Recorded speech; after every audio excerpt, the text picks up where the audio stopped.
Assalamu alaikum and a very good morning to you all. I hope you guys are doing very well today and you're ready to kickstart your day with me, Maha Mukhtoom.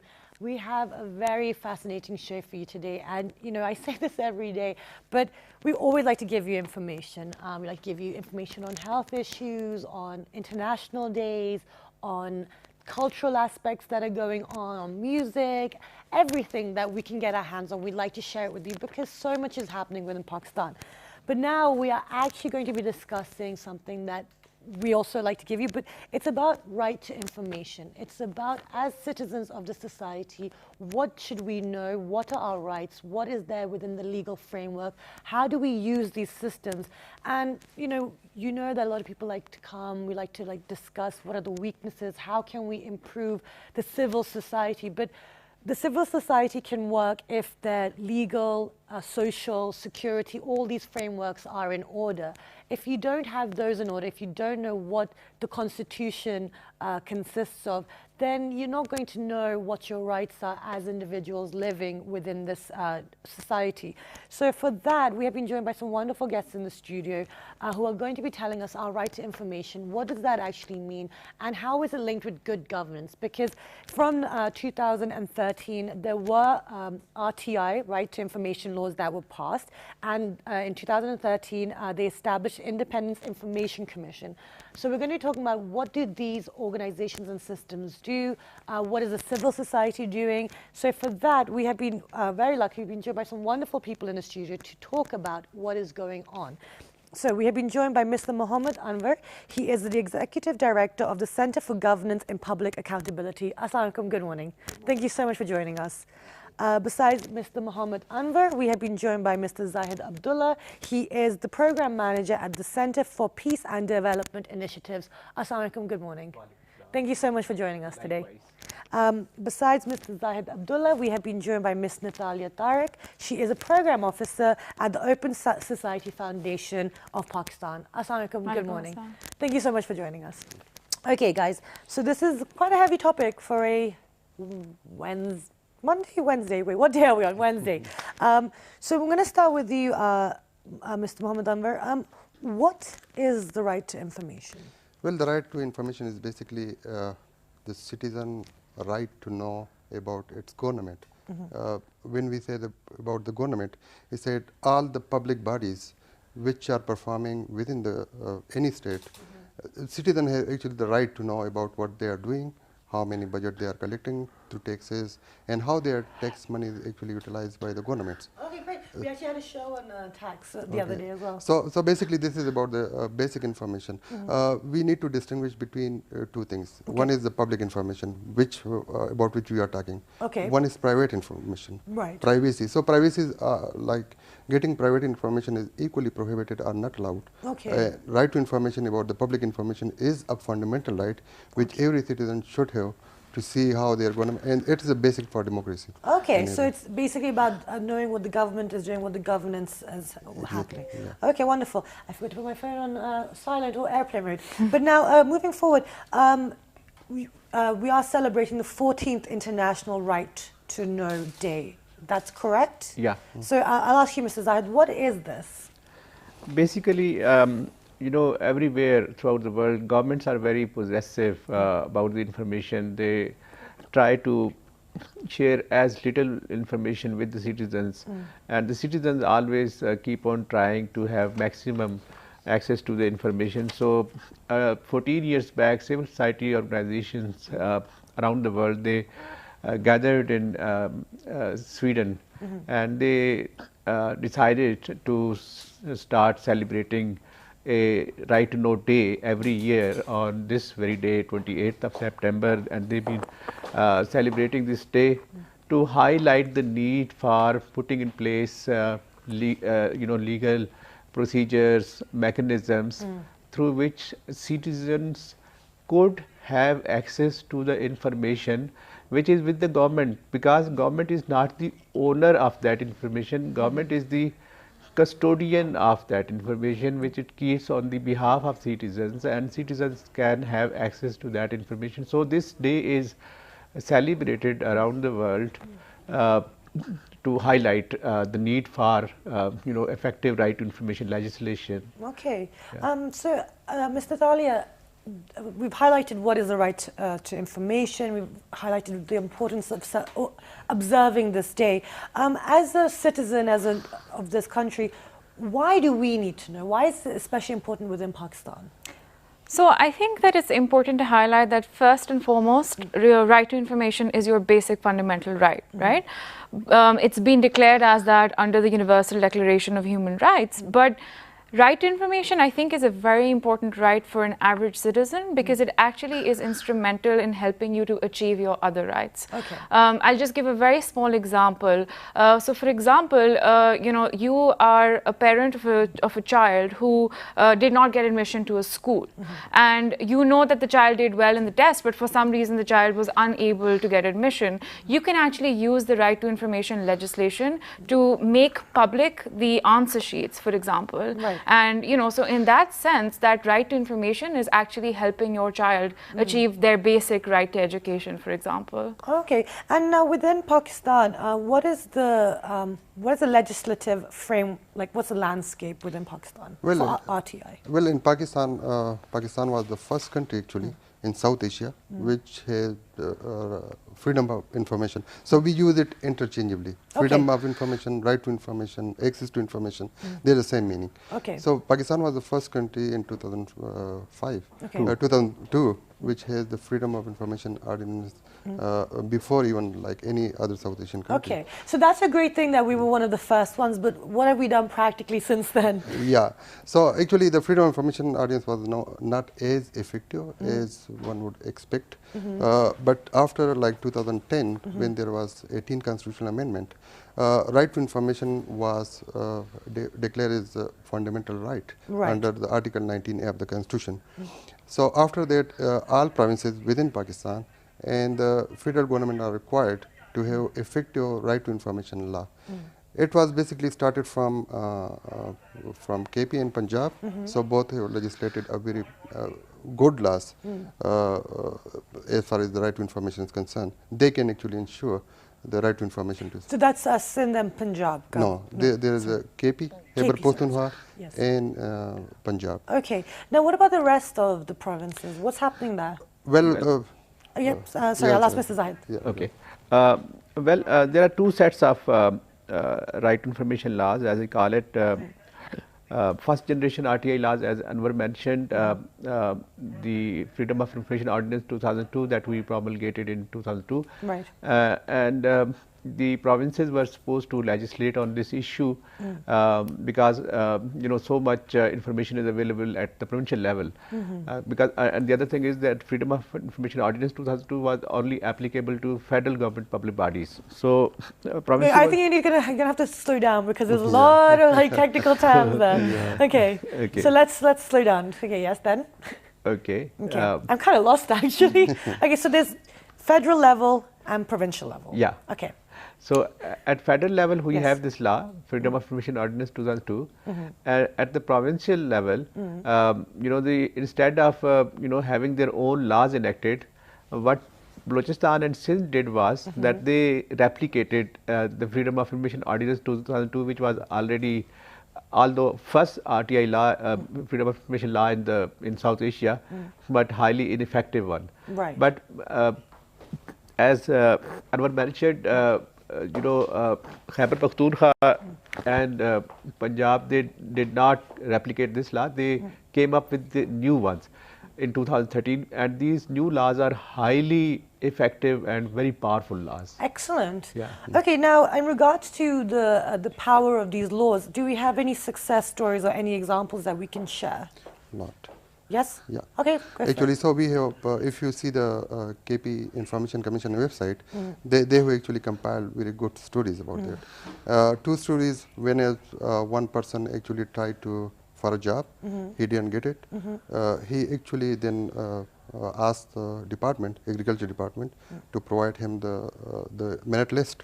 Okay. And when they provided it, actually he got higher score than the one who was selected for that position. Right. And he contacted the court and he got the job. Oh, wonderful. So there are actually a story. We just in the previous week got like 1,200 pages of information from the KP assembly about all the minutes of the standing committees, about the attendance of the elected representatives within the MPAs. Okay. So such kind of information now I can see whether my elected representative MPA, how many times he actually attended the assembly sessions. Okay, Whether so people can monitor what's happening exactly, with and their... that's how the democracy works. Yes, Mr. Dalia. Yeah, I do want to clarify one thing though. Yes. So I think that the way that right to information can be used depends on the person who is using it. Right. Just from the outset, I do want to say that it is a law that anybody and everybody can use. So just, you know, an average Joe can use the legislation to get information that is relevant to them. Then there are more technical uses of the law, like Anwar mentioned. So organizations, for example, that are specifically working on governance issues can get information related to, for example, how the parliament is performing, sort of, you know, analysis of budgets, how the budget is being allocated, how the budget is being spent. Again, this might seem like, you know, these are sort of very issues that are sort of far away from the everyday reality of the common man, but there have been cases, as again Anwar mentioned, where somebody who is unable to procure, you know, a government job, for example, is able to use the law to find out why, and if there have been some sort of discrepancies or corruption, to unveil that. Great. So, yeah. Yes.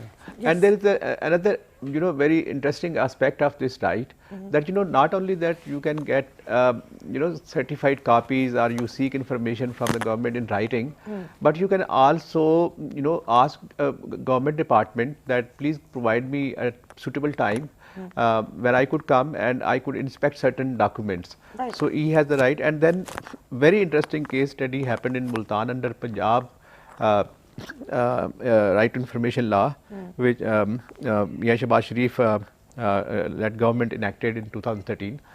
You know, under this law and also in KP law, a citizen can seek samples, you know, certified samples of something. So a citizen, you know, he sought a certified sample of water being provided on one of the water filtration plant run by Wasa, and he had it tested from Punjab Engineering Council, and it was not fit for human consumption. They gave the certificate, and then, you know, this is where the power of the right information lies. You know, he went to the managing director of Wasa, you know, 2-3 citizens, and they said, you know, this is the, you know, laboratory test of this water being provided. So he was sorry, and they changed water filtration plants, you know, water filters in the city. So, you know, this is how it's powerful. So excellent. So it can be used to actually, you know, investigate things. It can actually be used to see what the the qualities are. Sorry, did you want to add something? Yeah, I mean, there are a lot of uses. The way Natalia was actually describing it, the more it can be used. Like, for example, why there is no teacher in my school. Okay. Whether there are positions not sanctioned in that school, or there are positions sanctioned by the government, but the position has been vacant for some reason. Okay. Now we're going to go for a short break, but when we come back, we talked about how we can use the right information to get information and make our rights heard. But now we're going to, when we come back from the break, we're going to talk about how can we implement it and make sure that the systems are actually providing us that support and legal assistance that they should be. So do stay tuned.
Welcome back, everyone. And before the break, we were discussing our citizen right to information, if that's correct. There's a lot of technical terms and a lot of abbreviations today, so do bear with us. But it's very important that we know our rights. How can we use the system in order to make sure that as citizens, we are getting what we should be, within the nation. Now, before the break, we were talking about how citizens can use the right to information for their own benefit, and how does the system work.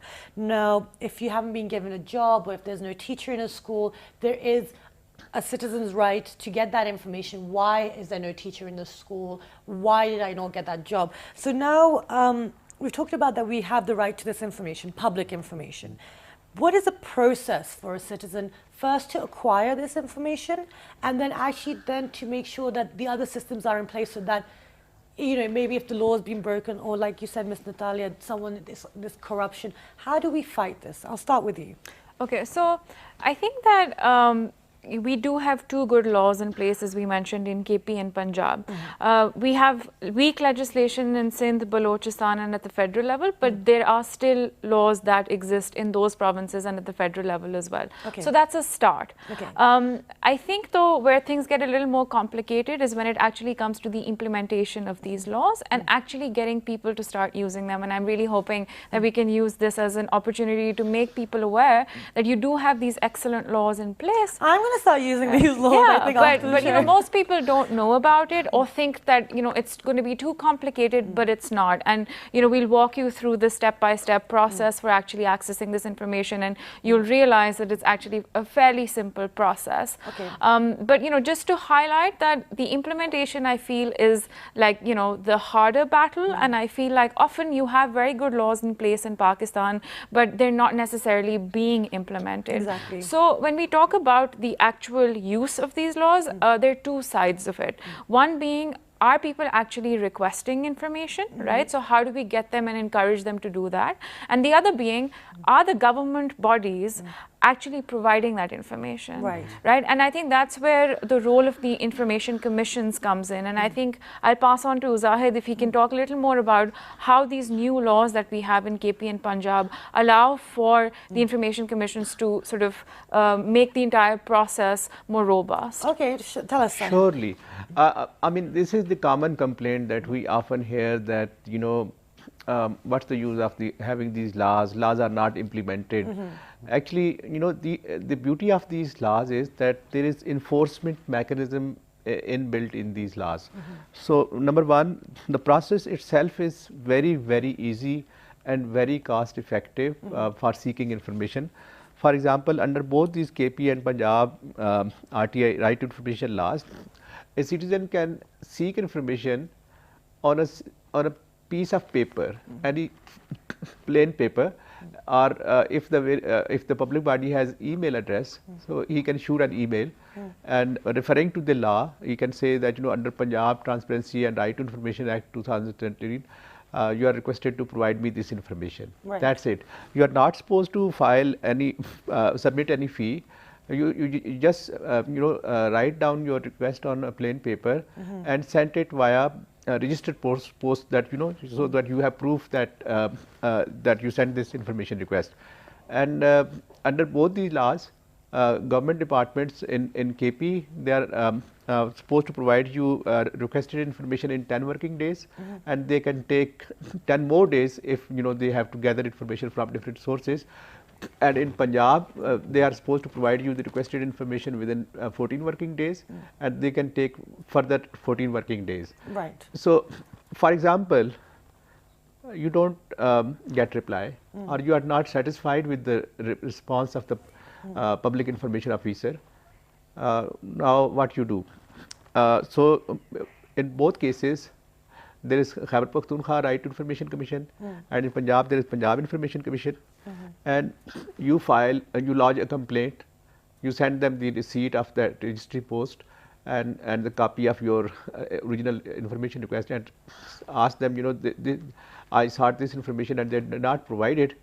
And both these commissions are time bound, within 30 working days they are supposed to provide you they intervene and help you get the information. Yeah. And the other thing, which is lastly very important, is Yeah. that these commissions they have punitive powers.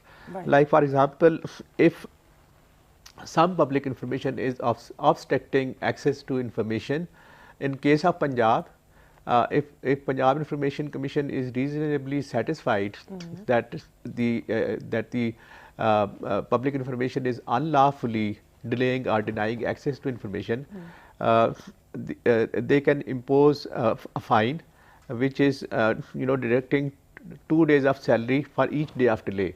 And Okay. it actually happened in the case of a district officer, education Vihari, who was not providing certified copy of the seniority list to a primary teacher, and his 2 months salary was deducted. And similarly, in the case of Khyber Pakhtunkhwa, if you lodge a complaint, then they have the power to impose 250 rupees per day for each day of delay. So these laws are powerful Up to because 25,000. Sorry? Up to 25,000. rupees. yeah, up to Okay. 25,000, and they have imposed these penalties in many cases.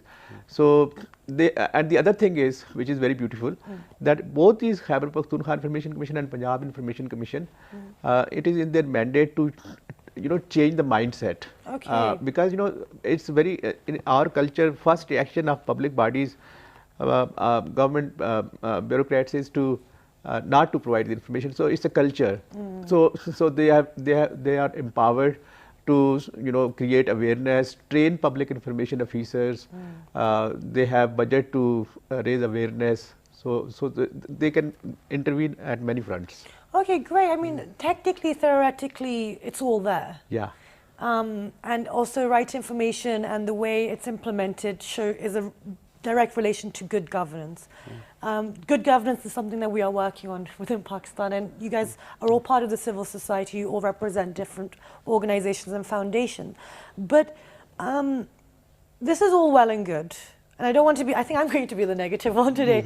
But the implementation, I mean, you've said they're inbuilt, they're things inbuilt to protect the citizens or give them their rights.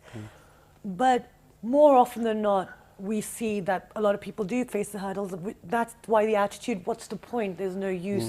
Because it's constant paperwork and chasing and this and that. Now, how do we get rid of that so that people do believe in these laws and so they actually use them? Well, just to re-emphasize these 2 things. First, all the information kept by public bodies, the government department within their offices, they are owned by the citizen. Okay. Okay. So we have right to everything, really, that's No, public? not everything. Okay. Checking. So actually, both laws, Okay. KP and Punjab law, Right. they provide list for the exempted information, Right, which you okay. can't access, and which is reasonably defined. Okay. Like I can't access private information. Yeah. I can't access the information which are like business information for a person, Okay. which should be detrimental to the financial interest of the body. Okay, so it protects the It individual. protects individual. Great. And also like the kind of security related information which may cause serious security Okay.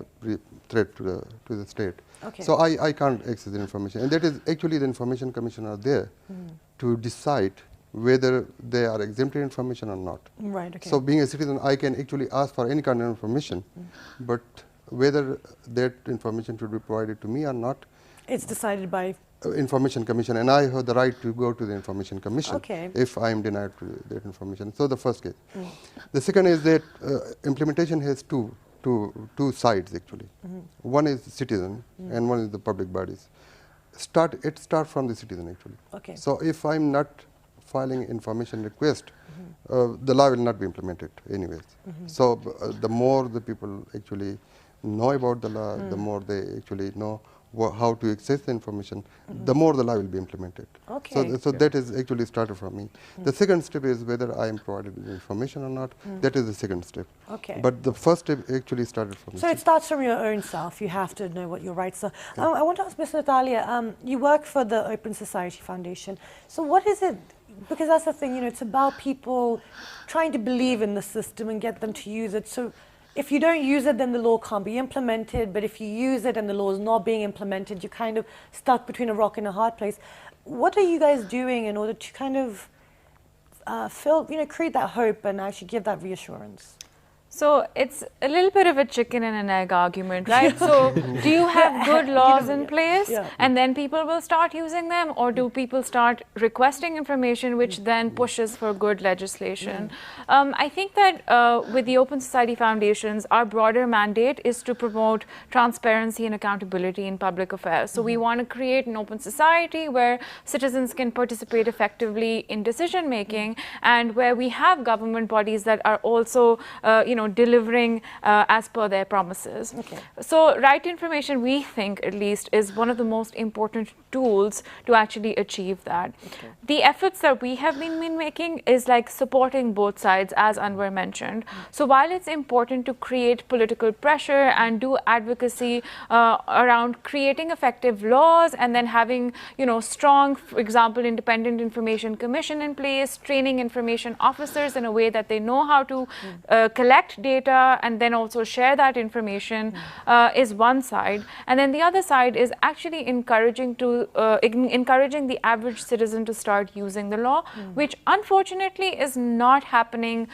in Pakistan to the extent that we would hope. Okay. The use, I think, has been a lot more specialized. So there are very interesting cases of, for example, journalists who have been using the right to information to do investigative pieces. Great. And in fact, the Center for Peace and Development Initiatives and CGPA have both been assisting journalists in how they can use the right to information to get this data that they can then use for their stories. That's wonderful. Yeah. And you get proper research from the official sites. Yeah. Exactly. Great.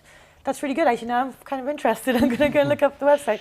Fantastic. Now, the fact is that we've talked about KP and Punjab, and they have quite progressive laws. It's, very modern, kind of fitting, encompassing everything to an international standard. But we have Balochistan, we have Sindh, we have other provinces that are not doing this. What does this mean actually for the overall situation of the right to information? I'll start with you, Anwar, and then move on. Yeah, let us, we know that Pakistan is a kind of federal state. In federation, you have two kind of subjects, provincial, rather three, like local government. Now we have local governments. So they are federal government, the federal departments, then we have provincial departments.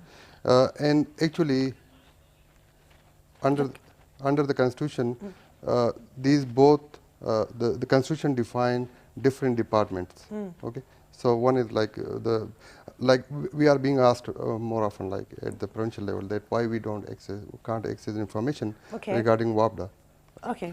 Because WAPDA is kind of provincial, not provincial subject. Okay. It's a federal subject. So you can't access information about WAPDA using the KP Right to Information Law, Punjab Right to Information Law. Oh, okay. You have to use the federal law to access the information. Yeah, I think I understand this. So actually, it's actually taking away people's right to information because there's no consensus. Is that correct? No. Actually, the basic awareness level of the citizen need to be at the level to know, like the department from which I am requesting information, whether it's a provincial department or it's a federal department. Right. Okay. So you can't access information from the federal department. Federal for the provincial and using the like provincial from law. PTV, we cannot get information under KPR Punjab law, but we can get information under FY Ordinance 2002.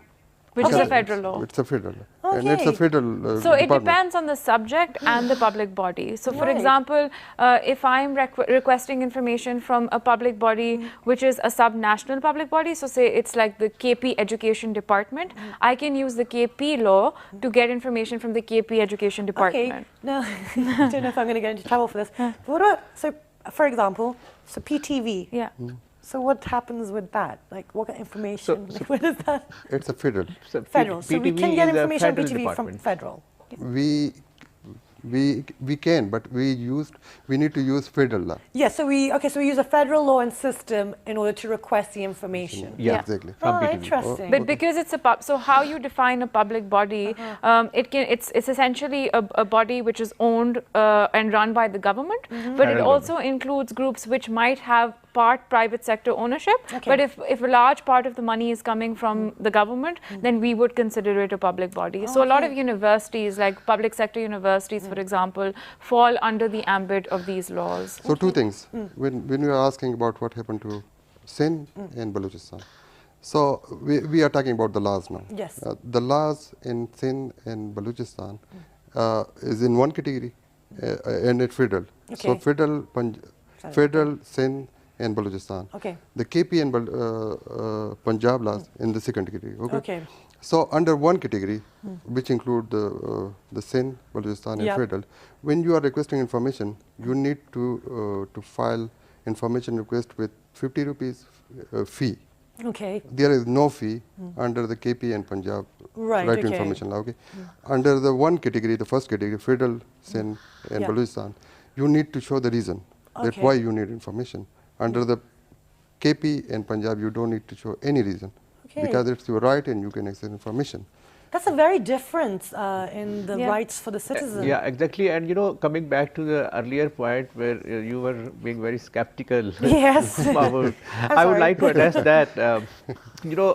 We have come a long way, and I would say this with a lot of with a caveat that I'm a very optimistic person. So there is already a huge paradigmatic change. For example, the way state has operated is that all bodies, whether these are government departments at provincial level or federal level, the assumption has always been that all information is secret, and all the public information is only that one which we are going to provide. Now, what these and this is the problem with these federal and Balochistan and Sindh laws as well. They say all information is secret. Only these categories of information that are. see, But okay. what Punjab and KP laws have done is that they have said, and it's very beautiful, and this is what has changed everything.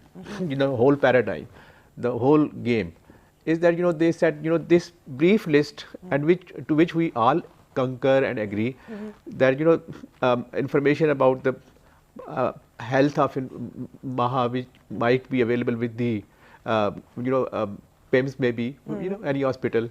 My information, the personal information is Yeah. not is protected and should be protected. Of course, yeah. There are legitimate security needs of Pakistan, so these should be protected. And so the information which doesn't harm business interests of a person, so that should be protected. Okay. Information that harms in ongoing investigation, that should be protected.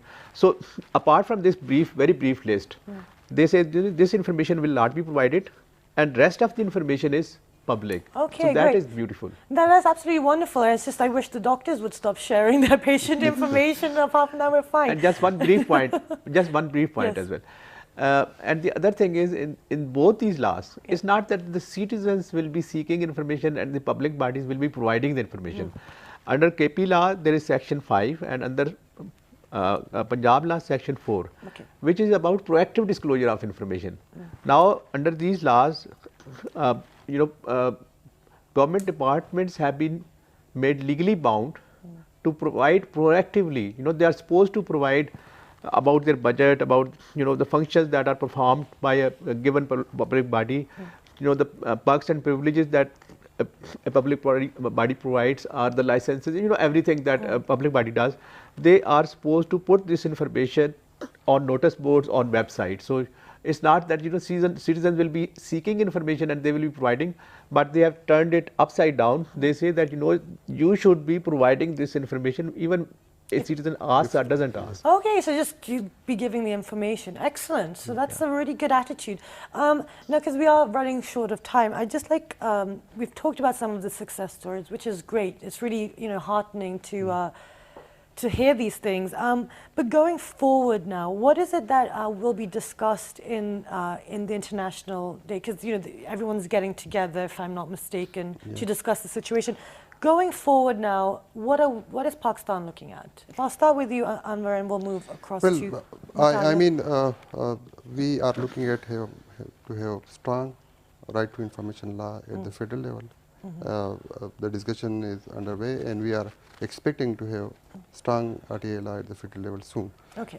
We are also expecting to have strong right to information law at Sindh as well, because both drafts are ready. Okay. It's only to be put to the assembly for their approval and for voting. Okay. So we are expecting that it will happen very soon. Okay, And the good great. news will be. And Hopefully, and we'll share it on our show as well. Natalia, I'd like to ask you, what would you like to see now happening, especially because we're on the 14th International Day?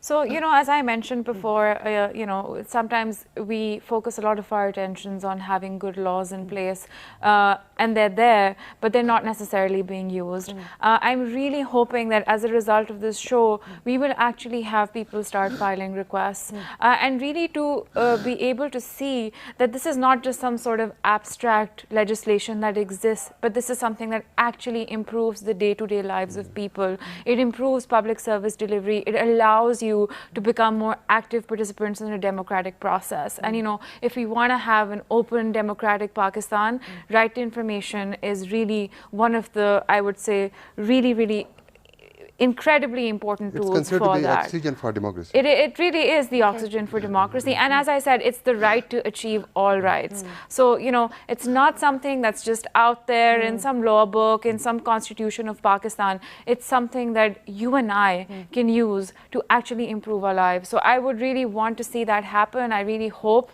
that, you know, we can get that message across, and, you know, we can share sort of our information if anybody needs Absolutely. help. I was just going to say that. Please, like if you have any Facebook page or any website, please go ahead and share. Yeah, We'll in have fact, it down. CPDI and CGPA both have helplines where people can get in touch and actually get Do we help know and the number? assistance. Do you have the number? So we will share all this number. But and sorry, and Mr. Zahid, if you have anything you'd like to share with our audience. Well, I would like to share 3 points. One, as Anwar said, you know, there is political consensus now at federal level in Sindh and Balochistan. And that is why even yesterday in a function, Honorable Federal Minister Pervez Rashid said that, you know, the draft approved by Senate Committee on Information and Broadcasting is soon going to be presented in the Parliament.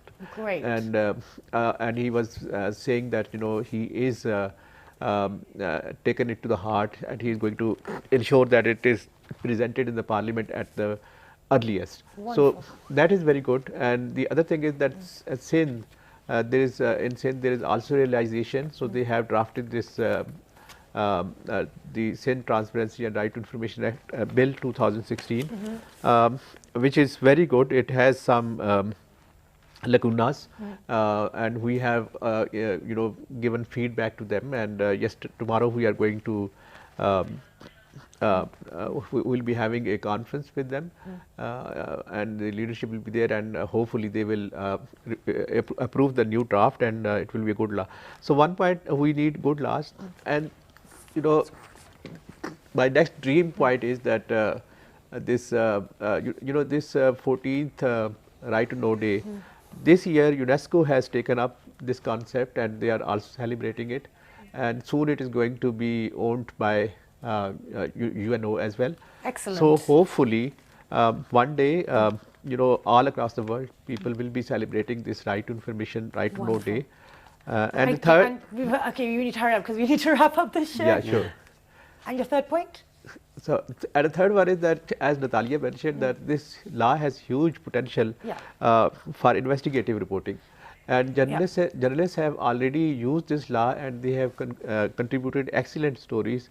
And I hope that, you know, more and more journalists, you know, they start using this Absolutely. law. And it's, you know, and it's also then on the government level, it's the official information that then they can use to do a more critical, maybe, you know, analytical piece. Anyway, thank you so much for your time, and hopefully we'll get you guys back on once these laws have been passed and there's been some, you know, modifications. Thank you so much. Thank you. Okay, guys, I hope you enjoyed that show. It was about your right to information. It's about you guys as citizens making this nation better. And if, like they said, right to information is the oxygen for democracy and good governance. And if we don't care about it, no one else will. And things don't change magically or improve by themselves. So there is a helpline for these foundations, and for the Center for Peace and Development Initiatives, and for Center of Governments and Public Accountability. The number is 091 111 243 243, and the other one is 0800 57784. We will be sharing all this information on our website. I hope you enjoyed the show. Do log on to our Facebook fan page, which is with the name of World This Morning, for any more information. Do log on to our Twitter page, World This Morning without the G, our Daily Motion page, World This Morning, our YouTube page, World This Morning, and the repeat is at 11:05 p.m. this evening within Pakistan, and wherever you are in the world, you have to do the time difference, I'm afraid. But have a wonderful day, and I will see you bright and early very soon. Good morning. Thank you.